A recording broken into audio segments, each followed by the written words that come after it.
Are you listening to us on Apple Podcasts or Spotify or any other platform where you can leave a rate or review? Do you like what we're doing? If the answer to all of that is yes, please consider quickly giving us a 5-star rate. And if you wouldn't mind leaving us a nice review, we greatly appreciate that as well. Okay, let's do this.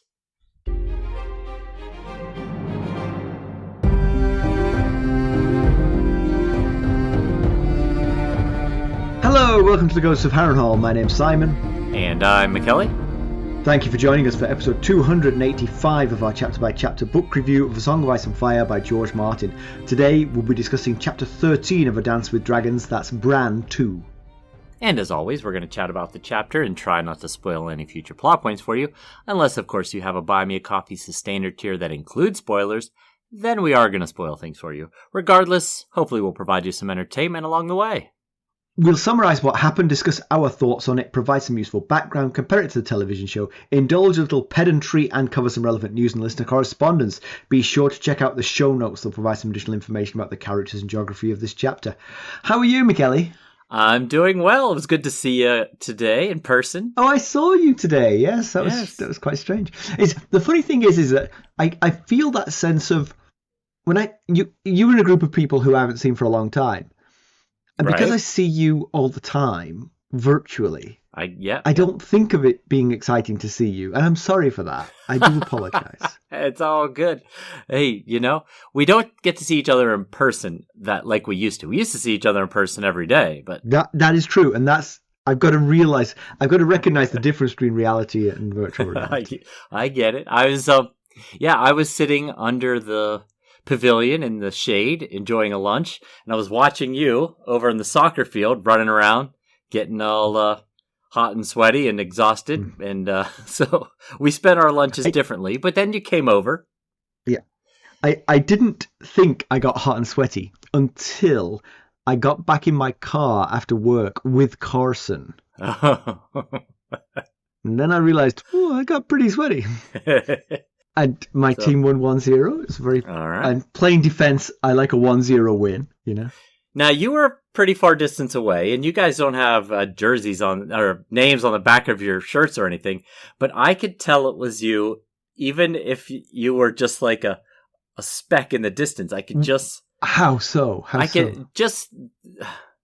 Your movements, your posture, I could just tell you were wearing the blue shirt. I was like, I could tell there was 2 games going on. So I don't know how many people were up there, but of all of them, I was like, yep, there's Simon right there. Didn't have to question it until you came down and confirmed it by being the person that I thought you were up there. Yep. Anyway, thanks for watching from a distance. That's good. So I'm doing all right, but you've got some interesting notes here in the witty banter section. So what's going on with you? So yes, as I displayed on the Sustainer call last night, I got bitten by a dog. Right. So this dog belongs to it doesn't belong to my beach friends, Natalie and Alex. They're fostering this dog, and they've had this dog for quite a long time. And this dog has never really warmed to me. It kind of like growls at me and doesn't. But they came over to my house this weekend they were walking their dogs, and they came over to the house and they dropped off a birthday present for me, which is so nice of them. Such I bet you wish maybe they hadn't. And they had their 2 dogs that they own who were like, oh, it's Simon, exciting kind of thing. And the dog that they're fostering, who was like, I don't like that guy. Arr, arr, arr. But I didn't really think about it. And I just put my hand down with the back of my hand pointing towards the dog. Like you're supposed to do, let right? it sniff my hand. Yeah. And it bit the back of my hand and broke the skin, and blood trickled down my fingers from the back of my hand. I've seen the injury in person now. It's something. It's not nothing. That's for sure. It's not nothing, but it's not that big of a deal. And they felt terrible, and I felt bad that they felt bad. They were coming to bring me a birthday present. I mean, how ungrateful am I if I'm like, get your dog put to sleep? Right. But then I got so they left me. They were like, "We're so sorry." I was like, "It's fine, it's fine. Go walk the dogs." So I came back inside, and my birthday present was a bag of bird seed. Was it worth it? which is a thoughtful gift in general. Yes. You're when you're bleeding from the hand, you're like, well, really. Could have been a bag of cash. And then it was slightly compounded by the fact there was a card in the. It was like a gift bag with this bag of birdseed in it, and underneath the birdseed was a card. And I pulled the card out, and the card wasn't addressed to me. The card was. The card was what? To my daughter-in-law. We love you. Was that intentional as a joke, or did they put the wrong card in? But the thing was, it was all kind of strange because Natalie had signed it. So Natalie literally doesn't have a daughter-in-law, but she has two sons, and one of whom is in a long-term relationship. So I thought she was sort of being sort of generous with the definition kind of thing. But she signed it Mama Mac. And I was like, that's a strange way to sign off on this. So I called them and I said, when is Anna, your daughter-in-law's birthday? And they were like, what are you talking about? I was like, well, isn't this card intended for her? And they were like, oh no. But that gift bag was reused from a gift that was given to Natalie by her mother-in-law.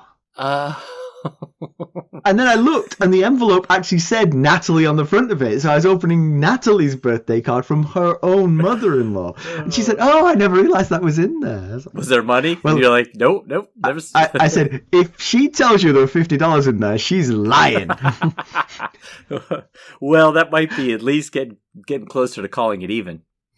Yeah. So yeah, I feel bad even telling this story because it makes it seem like I'm ungrateful. But honestly, the bag of birdseed would be great. Was a great gift for me because we're getting into birding. Yes. And the fact that I got bitten on the hand was my own stupid fault. You're a burgeoning birder, if you will. Exactly. Well, I don't know if it was your. I mean, you did the things you're supposed to do. Put your hand palm in, outside of your hand toward the dog. Let them sniff you. Let them get comfortable. You did all that. Just didn't go as you had expected, I guess. So I didn't know you're supposed to do that. I thought maybe I'd done something really stupid. I wasn't paying any attention. I just put my hand down, and I should perhaps have paid some attention. Oh, maybe, yeah. I guess if you're putting a hand down to a dog that already doesn't like you, it might be a good idea to pay attention. Well, I'm sorry to hear that. But dogs have had it in for me this weekend because over the weekend as well, I woke up either Saturday or Sunday morning, and eventually Carson woke up. And when Carson wakes up, on the one day in 20 when the dogs are on her side of the bed, she likes me to come in and witness this. Come see. Exactly. So I get a phone call from the other room saying, come see. So I come in and see, and sure enough, one dog is on her side of the bed. She's like, look, I have no room to sleep. I'm like, yeah, whatever. So we're having a kind of like, a light-hearted bickering about the dogs and whose side of the bed they lay on. Yeah. And Carson's just woken up. She's not ready for more than this. This is all she can cope with. I haven't even brought her a cup of tea at this point. But then I suddenly yelp and I go, oh my God, I've stood in dog poo. Carson leaps out of bed, runs to get sort of towels, comes back in, turns the light on, and sees that I'm standing in a pile of dog vomit. Oh, much different situation then. Right, and starts criticizing me for my overreaction. I'm like, it was pitch dark. I couldn't tell what I stood in. And it's still something that came out of a dog that wasn't supposed to be stood in. Exactly. I was like, now is not the time to be criticizing my correctness of, can you tell what kind of dog emission this is by standing in it in the dark? Carson had only just woken up and she was like, would you stop? I'm going to pee myself. So we had a laugh about that. Yeah, you've had a rough dog week. You need to just steer clear of dogs through the rest of the week, I think. It's a good lesson for life, I think. Well, speaking of dogs, I think we have a rather large dog showing up in this chapter here tonight. Well, yes. And actually, I've got something to say about this dog. All right. Be ready. Okay. Look out for that. I will be. So let's get down to business. How do we leave Brandon Stark? Last we saw of Brandon and company. I've got to stop calling him Brandon. You know, if you search online for Brandon Stark, you don't find Bran. You get nothing. You get nothing. You get all kinds of Brandon Starks, but he's never the one you were looking for. Right. The last we saw of Bran and company, they were making their way through the haunted forest, hungry and being followed. Coldhands disappeared to deal with the unnamed foes. Bran warged Summer, who fought and defeated a large wolf. Jojen was becoming sick and weak. The kids and Hodor took refuge in an abandoned wildling village. Coldhands returned with a pig he'd killed. He admitted that he is dead, but refused to reveal his face. He calls himself Bran's monster, and told them that the three-eyed crow is a friend, dreamer, wizard, the last Greenseer. Ooh. Mackelly, why don't we get a summary of this one? All right. Well, Bran and his companions huddle at the edge of a tree line, examining the steep hill ahead. The way looks clear, but Coldhands isn't buying it. He knows something bad is close. He can feel it in the cold. Bran says the wolves are close too, but the ranger discounts that threat. Regardless of the dangers, they must move now before the sun sets. Coldhands points to a cave entrance halfway up the hill, about 1,000 yards away. The cave is warded, so if Hodor and the kids can make it there, they will be safe. Meera asks about Coldhands. He repeats that the cave is warded. Bran thinks maybe Coldhands is mistaken and the way is clear. There are no prints in the snow. Coldhands explains that White Walkers do not make prints when they walk on snow. The group is surrounded by the ever-present unkindness of ravens. However, their numbers have dwindled by the day down to a mere dozen. Meera tells them to go on ahead. She'll stay with Jojen. He's too weak to walk unaided, and she can't fight and carry Jojen. Bran hopes food and warmth will heal Jojen. They're all hungry. It's been a week since the meat from the giant elk ran out. The poor thing collapsed 12 days ago. Coldhands slit the beast's throat after saying a prayer in an unfamiliar tongue. Hodor, carrying Bran on his back, turns and begins the climb up the hill alongside Coldhands. As they go, Bran watches Meera help Jojen to his feet to begin their slow walk to the cave. 80 yards from the cave, Summer freezes, snarling. Bran feels it too, but Hodor and Coldhands keep moving.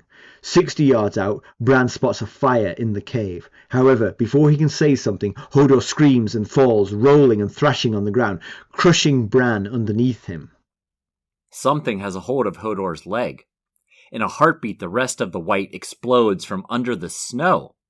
Hodor and the Wight begin to tussle and slide down the hill until Bran finds himself out of his basket. Bran surveys the scene, Wights emerging from the snow all around. Coldhands has 3 surrounding him. 2 more are headed for Hodor. We'll be right back. Hello, friends. Are you ready to make some unforgettable memories? Well, if so, consider the Marriott Bonvoy program. Discover the perfect destination for your summer getaway and unlock exclusive deals on luxurious accommodations.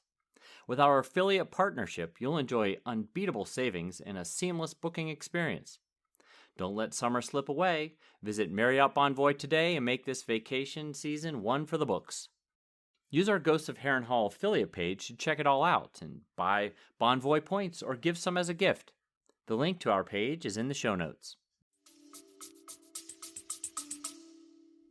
Bran starts to shout a warning to Meera but never gets it out. A Wight grabs him and tries to rip him open with his dead hands. However, in a blink, Summer is at Bran's side, tearing an arm off the dead man, then crushing the thing's head between his jaws. Bran hears Hodor screaming, and suddenly Bran is in the big man's body. With Bran at the controls, Hodor becomes a Wight-destroying machine. He draws an ancient longsword and slashes at the Wights, taking a head from one. When the immediate danger is removed, Hodor / Bran, Brodor, maybe? Should we get one? Hey, I like it. Finds Jojen and Meera and carries Jojen up the hill. Bran wonders what Meera would think if he professed his love to her at the moment. But the moment is ruined when he sees himself up ahead protected by Summer and wonders what will happen to him when he dies. Higher up on the hill, Bran swears he sees his sister Arya wielding a torch.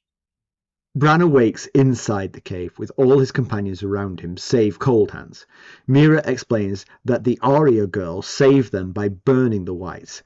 Bran realizes that this is not a girl, but a tiny woman with dappled skin and large, liquid, cat-like eyes. He correctly surmises that he's face to face with a child of the forest. She is more than 200 years old and speaks the common tongue from her years south of the wall. Bran asks about Coldhands, and the child says the Wights can't kill him.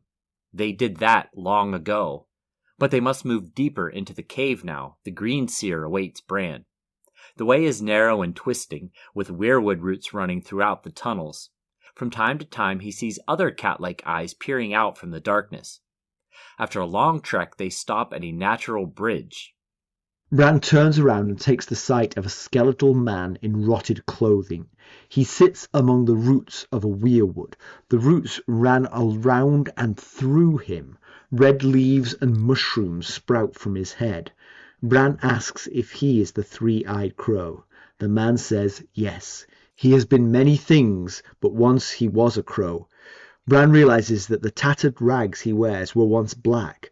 The man tells Bran he saw Bran's birth along with his Lord Father's. He saw his first steps and was in Bran's first dream. He saw him fall, and now Bran can see why Bran had to come to him. Bran asks if the man can fix his legs. The man cannot. The news is a dagger to Bran's heart. But the man adds that although Bran will never walk again, he will fly.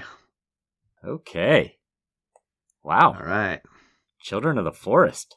We got one here, I know. face to face. I know. For me, this is the most exciting Bran chapter since, I don't know, maybe... Ever? Maybe... His fall, maybe?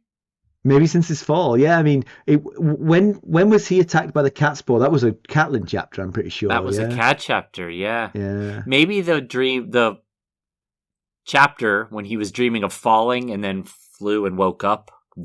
You know, Maybe, that was that's too metaphysical for me. It really was a bit more tangible. Yeah. What about when Tyrion visited Winterfell on his way back from the wall? Oh.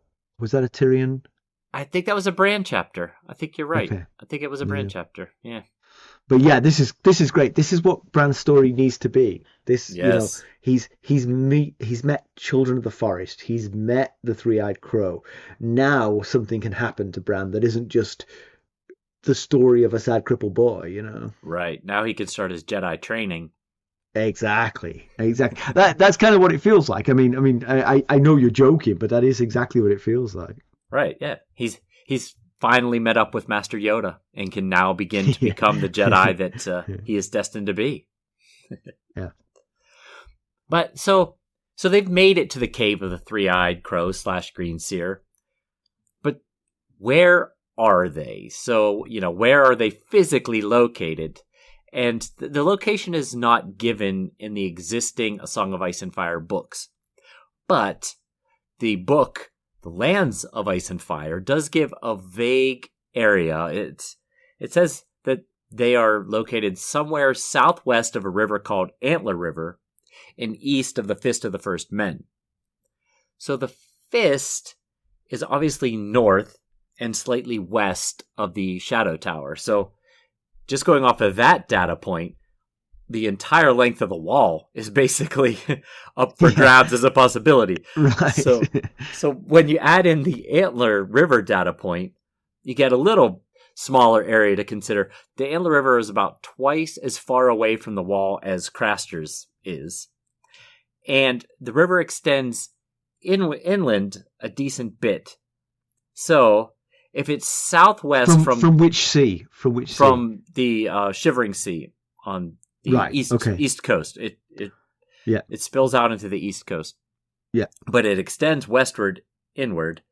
And if you go by, where the headwaters are, the furthest point inland, and you go southwest from that, just kind of Black. Castle Black, kind of right around where Castle Black is. Right. So that narrows the location a good bit. They're somewhere east of the Fist of the First Men and basically west of Castle Black and south of that river. Okay. And where is Craster's in respect of that? That Craster's tracks in that location, in that area. Okay. So, but they've been journeying for quite some time. So, yeah, does that? I was going to ask that. Does that lend any credence to Meera's concern that Coldhands was taking them in circles? Well, so they were coming from the Night Fort, right? So, yes, they were. Yeah. If they were traveling northeast to get to their location, they might have had to travel a decent way to get to where they were going. Now, we know they've been traveling for well more than 2 weeks because the elk died 12 days ago. And 12 days, yeah. And that's the third time that the elk collapsed. So, they've probably been on this journey since they left the Night Fort for weeks.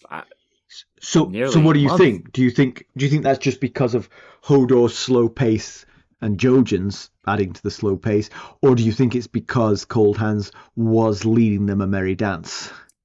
I think it was because they had to go at a slow pace. Personally, I do too. That's what I was going to say. I think Meera is looking for sort of reasons to explain their slow progress when she knows the truth. The truth is it's her own brother that's causing the slow progress, not Coldhands at all. Yeah, and, the snow is piling up, and they're all hungry and all that. But it made me think. So there is a line at the end of the chapter that when they're traveling from the cave mouth to the Green Seer, and it seems like they're going a pretty decent distance, and there's weirwood roots running all throughout, and Bran thinks to himself, there must be a whole grove of weirwoods above us.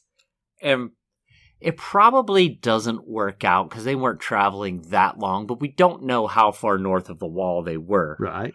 But I wondered, is there any possibility that, based on location in the haunted forest, any chance that the grove that he's thinking could be above them is the same grove where Jon and Sam said their words, which is really not that far north of the wall? We'll be right back. This episode is sponsored by Audible. To get a free audiobook, or 2 if you're an Amazon Prime member, go to our exclusive URL, audibletrial.com/ghostsharrenhal. You can find the link in our show notes. Yeah, I assume we're much further north of the wall here. Me too, yes. Yeah, it's a possibility for sure.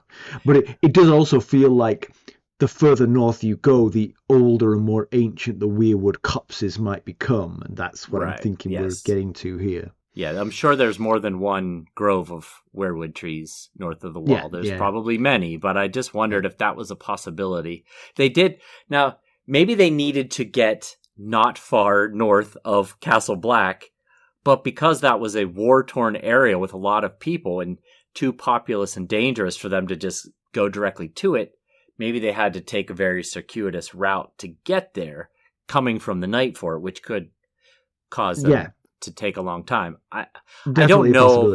I don't know that it makes any sense that they could be. I was just trying to find a way that they could be just that close to Castle Black. Yeah. And so, not for the first time, Coldhands' nature comes to the fore, because he points out that the door to the cave is warded, and Meera's like, well, so come on then, let's go. And he's like, I can't go through there. It's warded. I just said that. Right. And basically he's saying it's warded against things like me. Yes. It's really interesting. I mean, just like at the Black Gate of the Night Fort, he couldn't go through to retrieve them. He had to send Sam and Gilly.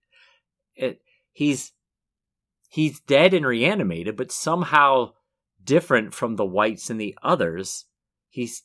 He has his own agency, his own ability to think for himself and behave very human-like, unlike the rest of the Wights. So I really hope we learn what makes him special. I mean, obviously, he's friends with the Children of the Forest and the Three-Eyed Crow, the last Green Seer. Maybe they have some power to keep him from becoming a true Wight. But yeah, that's pure speculation. There's no reason to. We don't know anything other than the fact that he's not like the rest of them. Yeah, and when they get into when Bran wakes up when they make it into the cave, the child of the forest says, "Oh, don't worry, they can't." Meera's concerned they're going to kill the ranger, the Wights, and the child of the forest says, "They can't. They killed him long ago." And I thought, well, so what happens then? What's happening now outside? Do they just leave him alone? Do they recognize that he's one of them? I mean, they were trying to attack him before during the fight. So do they just well, the living ones got through, so I guess we'll just let this guy go about his business. Yeah. Or does she mean maybe they'll tear him apart, but they can't kill him because he's already dead? Right. I mean, it does appear that tearing people apart does finish them off. I mean, that's basically what Ghost did to the Wight that attacked Bran. Right. I mean, chomping through his head, at least, does it? Yes. Yeah, I just wondered what she meant. I just was picturing in my head, well, what's happening out there now? If they can't kill him, do they just, he just becomes, without the heat of the human bodies, do they just ignore that he's there? They settle down to a game of cards. Right. Yeah, Syvass. I can see this. Yeah. Yes, Syvass. So Bran mentions that they're also being followed by the wolves, which Coldhands sort of dismisses as not terribly important in the grand scheme of things, and he may have a point. I think we can assume who those wolves are. That's the little trio of wolves that Varamir. Ghost fought last time, but also that means that one of them is in fact Varamir Sixskins. Right. Yeah. Yeah. I agree. If a warged wolf can get through the ward. Oh, that's a good question. Because Summer could, but he wasn't warging Summer at the time, right? And especially a dead person warging into something. Yeah. Maybe that makes it. Huh. The other two wolves trot through, and Varamir bangs his head on the ward. Yeah. Right. I agree with Coldhands, though, that those wolves are probably not an issue to concern over. Summer already dominated One Eye in the fight, and the other two submitted willingly. So, do you think part of that is Coldhands is saying they are now Ghost's pack? They're not stalking us. That's but I would think that Bran would know that. Right. Yeah. Yeah. I was wondering. Yeah, the same thing. Are they following at Summer's behest as part of his pack now? Although they weren't close enough to help out in that fight. They could have used them, but they weren't there. Yeah. So that's true. That feels more like pursuit than support. Yeah.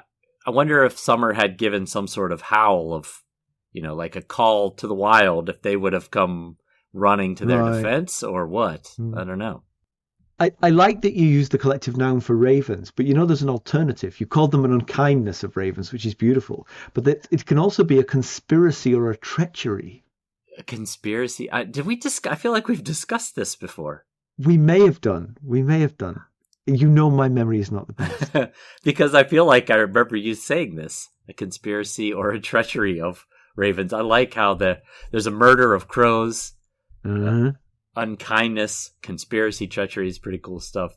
But yeah, those ravens that saved Sam and Gilly have dwindled down to 12, and we get no info as to why. Any thoughts on why that could be? Well, I mean, they're tied to Coldhands, it seemed. And Coldhands is on a mission, and the mission is coming to an end. I mean, I would say basically the mission as of the end of this chapter is at an end, and so he doesn't need them anymore. Right. But these are ravens. You could be sending messages with them. True. I hadn't thought about that aspect. But I don't know who Coldhands, would be talking to.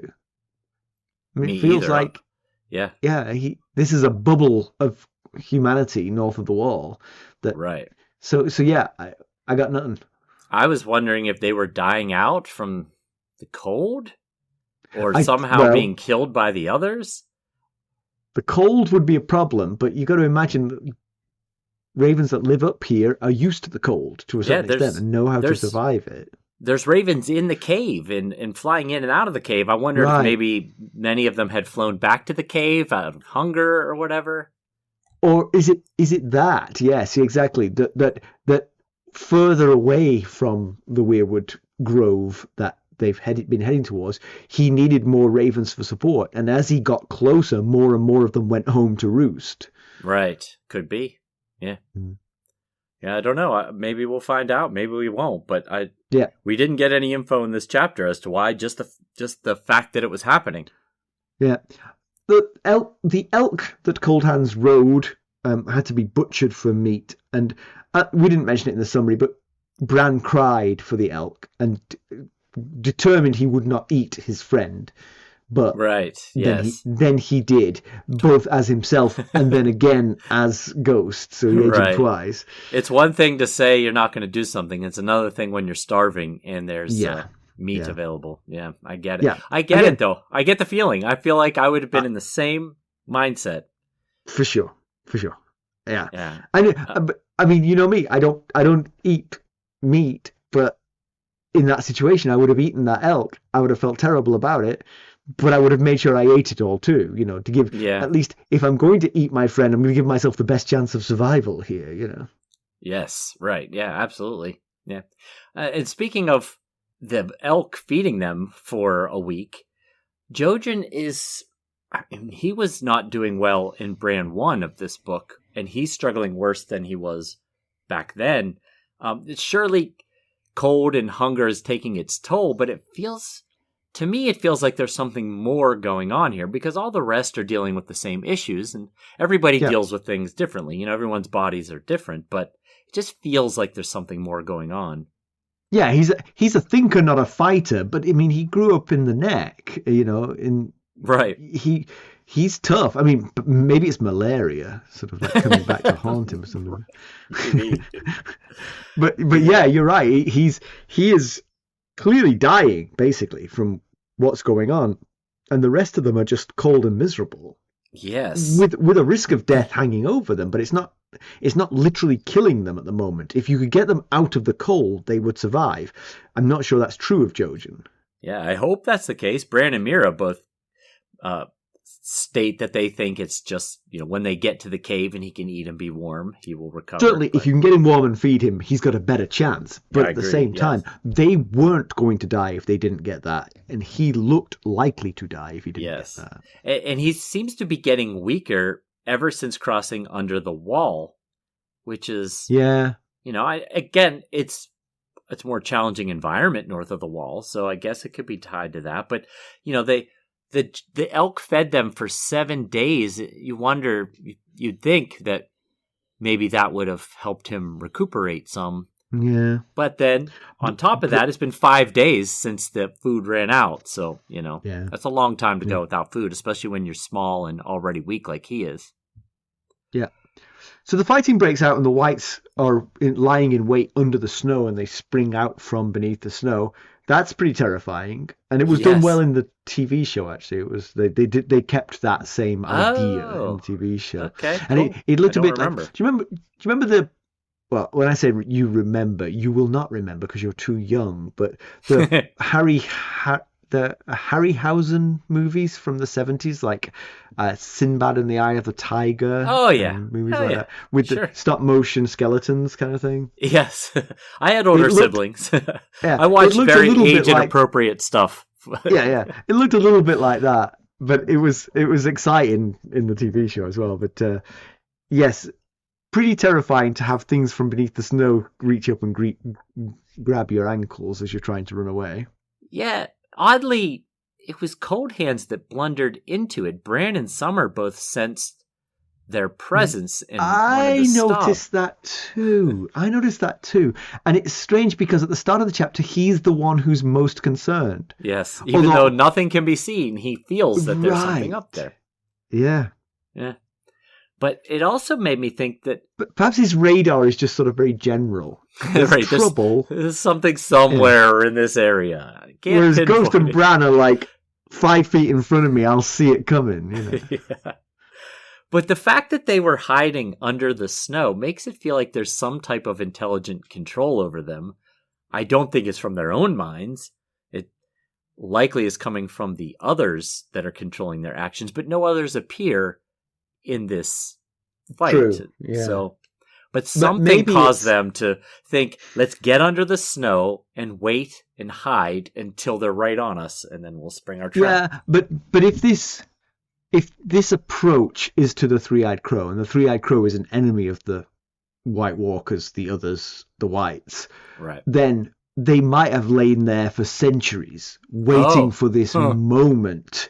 And as they feel footsteps above them, they break through the ice and, attack. Yeah. Well, I guess it depends on if there's snow on the ground at that, Probably they're told every couple of days, get out of the ice, because otherwise you're going to be like a mile deep by the time the bad guys arrive. Or frozen solid. I have to say about this fight, though, that I kind of felt for Summer during this fight, because all of them had to fight the Wights, but the rest didn't have to taste the Wights while fighting them. True, that is true. Actually, because I've got a little bit of a criticism of Summer here, which is slightly coloured by the TV show. Because in the TV show, Summer is first through the door of the cave, and it's like, shouldn't you be out there fighting? Right. You with the fangs and the fur bringing up the rear, making sure everybody gets in safe.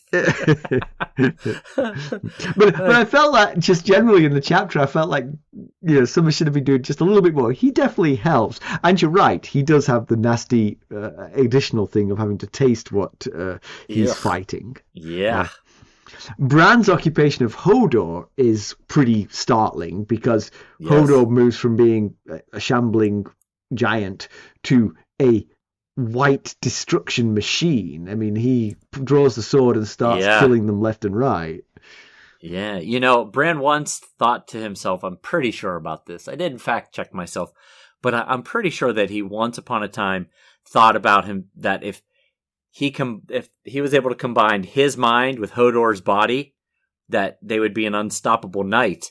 And we got to see it in action here, and it was pretty impressive. That combo possibly could be more deadly than Bran and Summer, because Hodor is 7 feet with a longsword. Yeah, I wonder if Gregor Clegane and Qyburn are an interesting sort of comparison there. I don't think Qyburn is offering any of his brains towards the right. Yeah. So Bran notices, during the fight, at one point, Summer is protecting Bran's body, and Bran wonders at that point what would happen if Bran died while he was, inside Summer.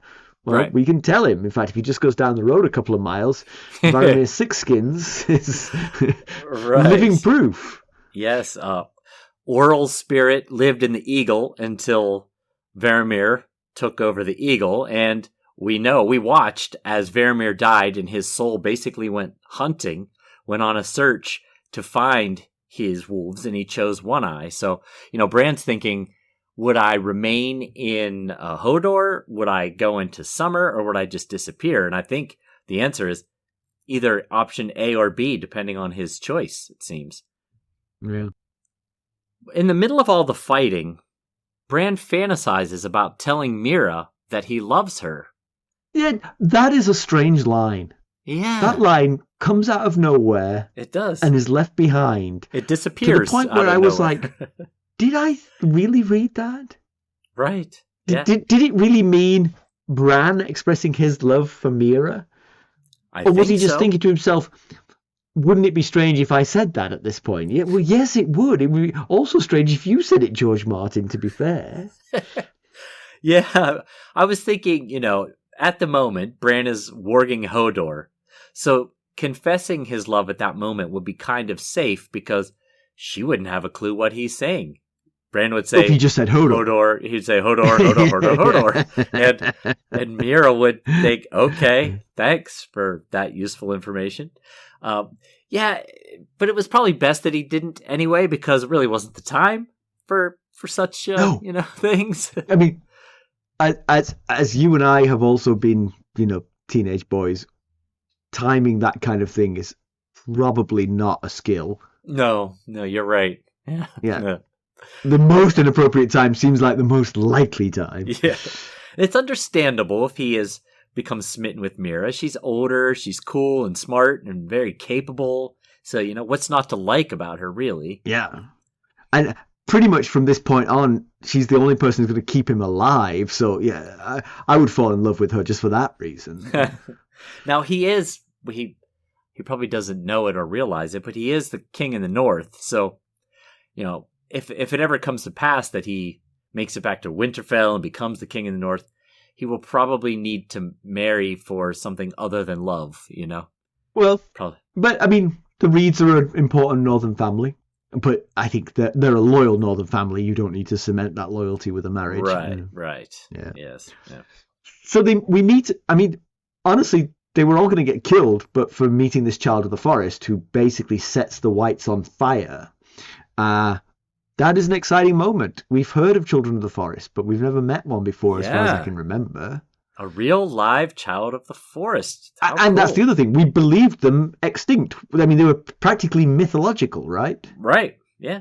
Yeah, Bran, when he's looking at this child of the forest, he shivers, and he thinks it's as much from being cold as from the surrealness of, going into one of Old Nan's fairy tales. Right. But the other thing is, what's kind of really surprising about this is this child of the forest is not some creature that's lived 100 leagues north of the wall for centuries that nobody's ever seen. The reason this child of the forest can speak to them is because for the last 200 years, it's walked amongst them. It's learned the common tongue. Yeah, wandered south of the wall. Yeah. Now, this child of the forest says that she was born during the dynasty of the dragon, so that only dates back 300 years. So she is not older than 300 years, but she's definitely older than 200 years because she wandered for 200 years. So she was alive for a good long bit of the Targaryen dynasty. And I wondered how far south she made it. Did she get past the neck? Did she make it all the way to the Isle of Faces in the God's Eye? Do you think there's any possibility she means it metaphorically? That she's always been where she is, and she travelled south of the wall by looking through the weirwood trees? I think her wording is that her legs grew weary. Yeah. But yeah, I hadn't thought about it metaphorically. I didn't take it that way, but no, neither did I. Neither did I. But it seems so far-fetched in some ways because she doesn't look human. Right. So she would have to be very sneaky. Exactly. I mean, like, if she wandered south of the wall this week, she would get beheaded and taken to King's Landing for a reward, True. Yeah. I was thinking, there's not a lot of weirwood south of the neck. So if she went south of the neck, there would be no letters home without the weirwoods to check in with the Greenseer here. And she's not the only child of the forest that Bran sees. At least he believes he sees more eyes that look like hers as they walk through this dark tunnel beneath the grove of weirwoods. So there's many of them. She's not just last of a dying breed. She's one of many. Yeah, it's pretty neat that we're finally in this cave with at least one, but looks like many children of the forest. Pretty neat stuff. But Bran can't help when he's seeing these other eyes and thinking, oh, look, there's other children of the forest. But at the same time, he's reminded of one of Old Nan's fairy tales about Gendel's children. And just a quick reminder about that. So Gendel and his brother Gorn were co-kings beyond the wall about 3,000 years ago. We get this story from Ygritte when she and Jon are in that grotto. She's wanting to stay there and not go back. Right, she tells this story. Anyway, so Gendel and his brother Gorn lead an invasion south of the wall using a cave system that they found running beneath the wall. when they get to the southern side, the Stark king is waiting. Ultimately, Gorn is killed. Now, according to Ygritte's version of the story, Gendel retreated back into the caves with the survivors, but it was Gorn that knew the way of the cave system. So Gendel didn't, so they got lost forever in the caves, and the Free Folk's legend is that the descendants still live in the caves, and they eat anyone who wanders into their lair, I guess. I think old Nan might have been Ygritte's grandma. Maybe. Great-grandma, probably. So Bran finally meets the Green Seer, or the Three-Eyed Crow, and the person, let's call him the Green Seer for simplicity here, tells him that he's been watching him since his birth. In fact, he watched Ned's birth. So clearly the Stark line has been of interest to this character for a long period of time. But what's interesting here to me is that Bran seems to think that this person used to be a Black Brother. That the garments that still sort of hang to the sort of skeletal frame of this thing look like the cloak of a Black Brother. And so perhaps he was a member of the Night's Watch before he became what he is. Yeah, so when he says, "Are you the Three-Eyed Crow?" the Green Seer's response is, "A crow? Yes, I was once a crow, black of garb, black of blood, or something like that. I've been a lot of things, but I was once a crow." So I think he's confirming that suspicion there. Yeah. And possibly that's why he was called the Three-Eyed Crow and not the Three-Eyed Raven, because wildlings call the Night's Watch crows, not ravens. So maybe, so maybe he was just a ranger who went out and never returned and somehow ended up becoming a Green Seer. I'm not sure about all that yet. But I fell, tree grew through my cheek. Right. I'm stuck here. I've been stuck here for a really long time. Did you bring a knife? Did you bring an axe by any chance? Coldhands called him last chapter a dreamer, a friend, the last Green Seer. And way back when Bran had that falling dream that we were discussing, a little while ago, he saw bodies of thousands of dreamers among the ice spires below him. So were those dreamers others like him who have failed to achieve green sight? Or maybe those are Green Seers who have died, leaving only this last Green Seer? Right.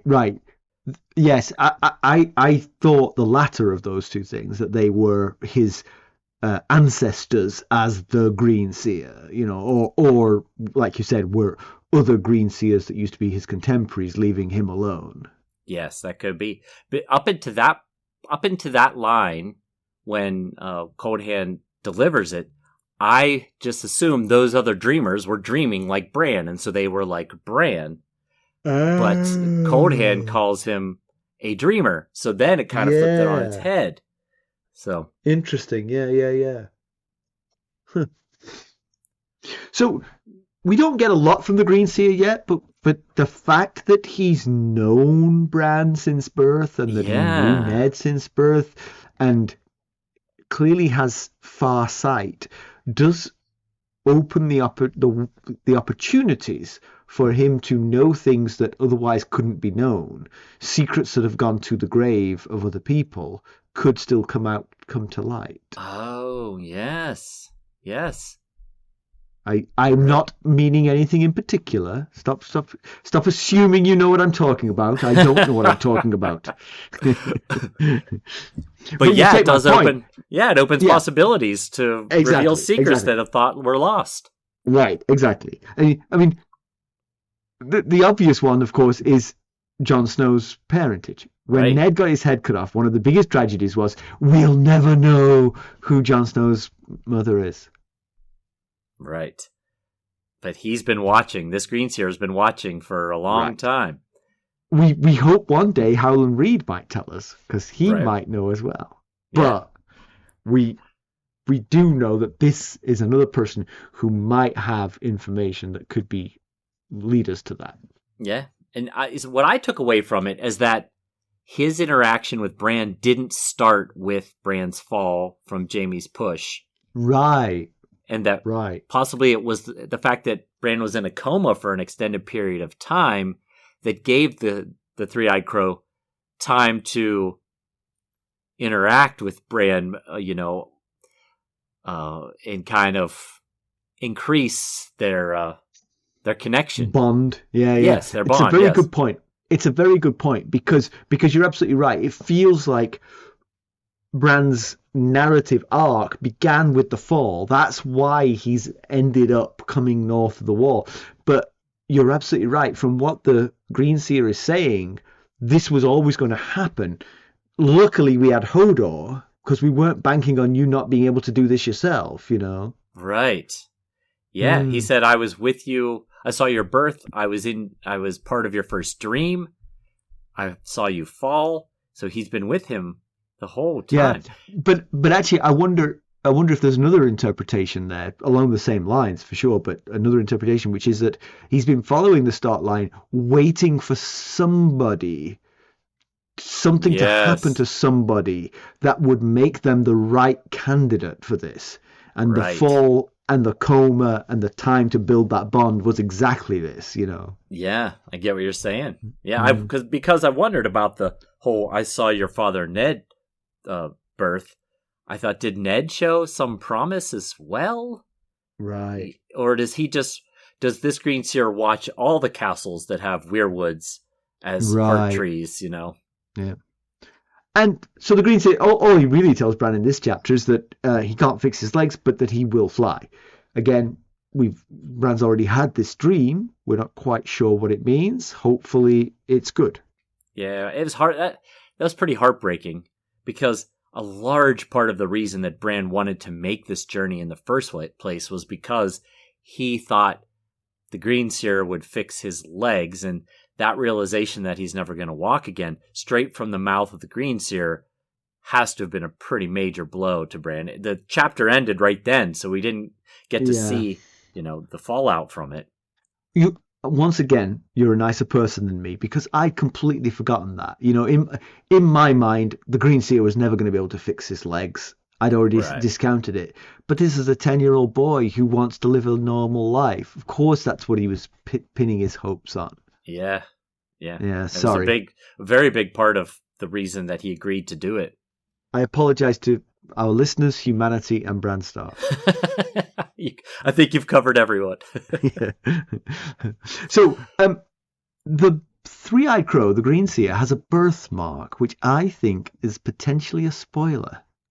I believe we'll discuss that in spoilers. I believe we will as well. All right. Remember, if you join us at the upper tiers of the Buy Me a Coffee Sustainer levels, you'll get to hear what Mackelly is about to tell me, because I don't know what's going on. All right. Thank you for the spoilers. Those are excellent. What about some background? All right. Well, the Children of the Forest inhabited all of Westeros for an unknown amount of time before the arrival of the first men. Well, they might know how long it's been, but we don't know how long it's been. They populated the realm all the way from Dorne to the land of always winter. However, did you know that it's possible that a similar species might have lived in Essos as well? Come on. Well, I'm going to tell you. In the dense forests of northern Essos, a now extinct race of humans, or possibly humanoids, lived. They were called, I practiced this name so much today, Eifkeveron.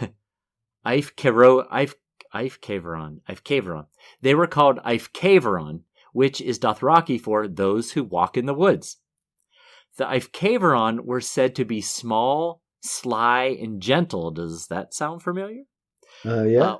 Check. Some maesters believe that the Eifkeveron were related to the Children of the Forest. They sound a lot like a headache medicine. They do. They do. But while the Eifkeveron lived in the northern forests, the Dothraki steered completely clear of the area. It's unclear if they feared or revered them. But once the Eifkeveron were no longer inhabiting the area and the Ibbenese had begun to populate it, the Dothraki had no problems attacking them at that point. Nobody knows what happened to the Eifkaveron. Some think that the Ibbenese conquered them. Some believe they simply left for other lands. Westeros, perhaps? I don't know. Just throwing that out there. They did leave behind one settlement. The Dothraki call it Vase Lisi, which is the City of Ghosts. The settlement is said to contain carved trees. Sounds familiar. Mm-hmm. Haunted grottos and strange silences. I'm not sure about that last one, but... Do you have any idea of the timeline of that disappearance from Essos? Would it tie in with them coming to Westeros, or more like the two clans of returning together? Yeah, I think... I don't know, but my guess would be that it wasn't the Eifkaveron going to Westeros and starting new there. I'm thinking they were two separate clans. Okay, that's what I thought too. All right, excellent. Thank you for that. Compared with the television show, I've mentioned before, Coldhands was completely dropped.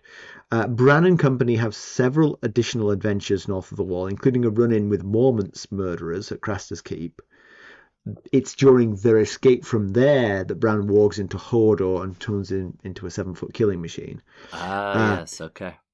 Bran knew where to go in the north because he'd seen it in a green dream. They make their way there and are assailed at the door to the cave by Wights in a very similar fashion, as I said. Right. And a child of the forest saves them with what seems to be exploding snowballs. She throws things from her hands and the things blow up.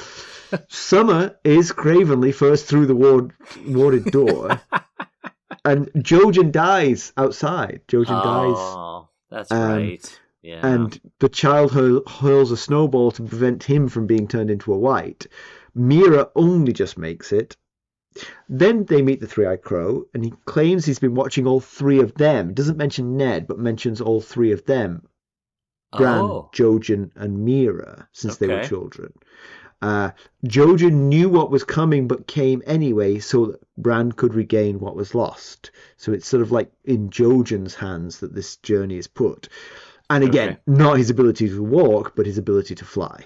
Right. The Three-Eyed Crow actually reveals his name that we just talked about in spoilers. So he does say who he was. Okay. I didn't remember that. Pedantry. I don't have anything in pedantry, but this is a good chapter, and thank you for a good Bran chapter. I needed one. Yeah. Yes, we did. You definitely need a good Bran chapter when you can get one. News and notes. We had a fun time with our sustainers last night. That was really a fun call. If you care about NHL playoffs, you should have been on that call last night. Unfortunately for Jenny. Or Birdseed, or board games. We had a good time on that call. We sure did. We were talking about it today at lunch, about how fun of a time we had on that call. Yeah. So thank you for those who called in. It's always a lot of fun. I think I'm ladies and gentlemen, I am spitballing ideas for the podcast live on the podcast. Mackelly's going to kill me. Unvetted. I think we should have a sustainer board game. We should play an online board game with the sustainers. Oh, possibly Wingspan? Wingspan could be a good one. Yeah. That came up. I had never heard of Wingspan before, but it came up on the call last night. Apparently, I'm the only person who had never heard of it. Yeah. I mean, you must have felt like a rube in the city when everybody was like, yeah, Wingspan, great game. Yeah. When don't I feel like a rube in the city? You're there playing solitaire. Patience. With your fancy cards. I learned it was called Patience last night by you. Yes. Solitaire George. And Patience are two names for the same game, yes. Yeah. In other news, and let's just thank you. Thanks once again for coming and joining that call. It was a great time. Yeah, great time. In other news, speaking of thank yous, we have a new sustainer. Woo-hoo. Mother of Wolves, which is a really cool name, has joined us at the Knight of the Realm level. So thank you so much for joining our ranks. We really can't wait to get to know you better. Looking very much forward to it. Yeah, thank you, Mother of Wolves. We appreciate it. All right, let's conclude this one. So finally, some movement in Bran's story. Worries for Jojen. He's in a bad way. And a bizarre revelation of Bran's crush level on Meera. I'm about to die. maybe now's the moment. Didn't see that one coming. But although now I'm thinking about it in those terms, it is a good time to profess your love. We're all about to die. Something I've been holding back, dear. Right. This might be the last opportunity I get to tell you this. But yeah, we met the three-eyed crow, and Bran is finally able to get that Jedi training that he needs and that Jojen wanted for him. Yes, right.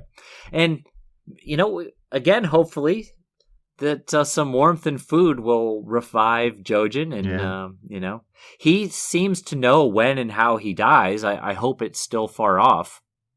Yeah, he hasn't talked about that recently. Maybe he's keeping it. Maybe it's like, it's pretty soon, actually. Right. I shan't mention it anymore. I hope not. Yeah. Has Coldhands done his job and now left the story? Is he now going to go to sleep under the snow with the rest of them? Yeah, we don't know his backstory or what'll happen to him out there, but we do know that he did what he was asked to do. He got a bunch of kids and a simple-minded giant through the wild to their destination. I've got to say, if he just slips out of the story without any more reference to him, it would be very strange. Yeah. Because he's an absolute mystery, and that mystery needs some resolution. And for him to just disappear at this point would be too much, I feel. At the very least, the Green Seer or a Child of the Forest should give us what we are wanting to know. That would be enough. That's all I need. I just need a little bit of explanation. Yeah. Oh, Bill? Yeah, Bill. Yeah, good guy. Right. But it does look like, unfortunately, there is no miracle coming for Bran and his legs. You say that because he's not going to be able to walk again, but if he can fly, that would be pretty much a miracle. It's a different kind of miracle. But that's a trade-off, right? For sure. Yeah. I'm sure he'll learn to accept it and, live with this new reality. It's going to take some time to deal with that news, but hopefully the training and learning that he's about to undertake will help take his mind off of it. And I do think that maybe the three-eyed crow should have been a little more clear and say, "Come to me, I will train you. I cannot fix your ailment. Yes, I cannot fix your that legs." last bit might have put him off, of course. Well, that's true. If he needed him up there, he might have needed to go with the bait and switch. The tantalizing prospect of, Right, yeah. All right. Well, next up, we have a Tyrion chapter, which, coincidentally, last time we had a Bran chapter, it was followed by a Tyrion chapter as well. I noticed that, yeah. Yeah. So, there we are. There's obviously a temporal connection between the two of them. I guess. There's 3 ways that you could help us. You could leave us a positive review and a 5-star rating. Buy us a cup of Arbor Gold at buymeacoffee.com/ghostharrenhal. If you join us at the upper tiers, you get the spoiler section, and that is always fascinating. Or make a donation directly to our cause at our website, ghostsofharrenhal.buzzsprout.com. And if you're looking for more ways to interact with us, well, one thing you can do is you can send us a text. The link is at the top of every episode's show notes. Just keep in mind, we have no means of responding back to you, but we do appreciate reading them. And if you're interested in keeping up on the latest Ghosts of Harrenhal news and developments, well, I suggest you go check us out on our social media. You can follow us on Twitter at Ghost Harrenhal. We are also on Facebook, Instagram. We always have a great time on Discord and YouTube. Thanks for listening. Thanks. Bye. Bye.